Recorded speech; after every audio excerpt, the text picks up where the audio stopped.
1980 का दशक। श्रीलंका खून और आग में डूबा था। गांव जल रहे थे, लोग घर छोड़कर भाग रहे थे।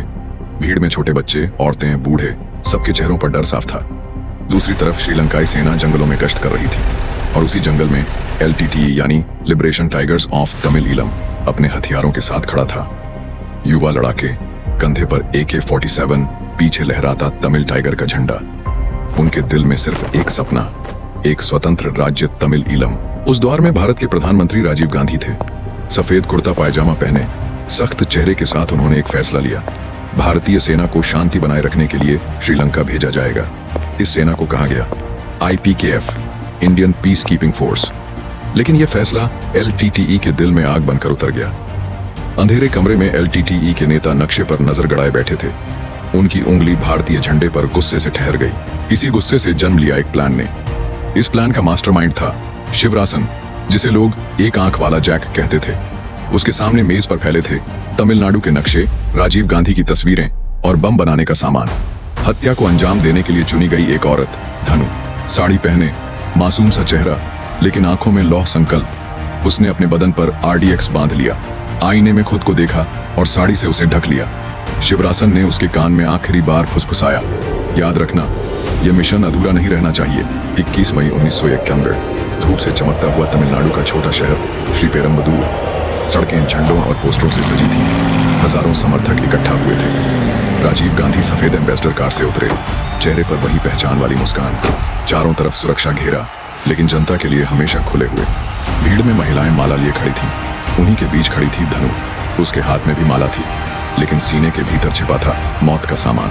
धनु धीरे धीरे आगे बढ़ी। भीड़ से निकलकर वह राजीव गांधी के बिल्कुल सामने पहुंची। राजीव मुस्कुराए, हाथ जोड़कर नमस्ते किया। धनु के हाथ कांप रहे थे, लेकिन आंखें ठंडी थीं। वह झुककर राजीव गांधी के पैर छूने लगी। स्लो मोशन में उसका चेहरा एक अजीब शांति और राजीव गांधी का चेहरा मुस्कान से भरा हुआ। अचानक धनु के हाथ ने कमर के पास छुपे डिटोनेटर को दबा दिया। एक ही पल में जमीन हिल गई। भयानक विस्फोट, चारों तरफ आग, धुआं और चीत्कार। हवा में उड़ती माला, लोगों की दहशत भरी आंखें और चीखों से भरा मैदान। राजीव गांधी का शरीर पल भर में चकनाचूर हो गया। मैदान तबाही में बदल चुका था। घायल जमीन पर तड़प रहे थे। किसी मां ने अपने बेटे को बाहों में कस लिया, रोती हुई। सुरक्षा गार्ड वॉकी टॉकी पर मदद बुला रहे थे। एम्बुलेंस चीखती सायरन के साथ आई। लेकिन जो होना था वह हो चुका था।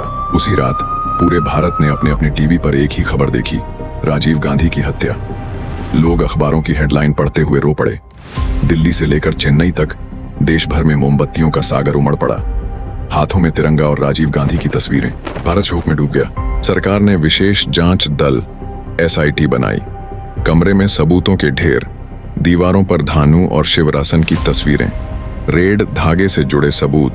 धीरे धीरे सच सामने आता गया। इसके पीछे LTTE था। दूसरी ओर शिवरासन अपने ठिकाने में घिर चुका था। अंधेरे कमरे में उसका चेहरा आधा दिख रहा था। एक आंख चमक रही थी, हाथ में पिस्तौल। बाहर पुलिस ने घेरा डाल दिया और अंदर शिवरासन ने आखिरी गोली खुद पर चला दी।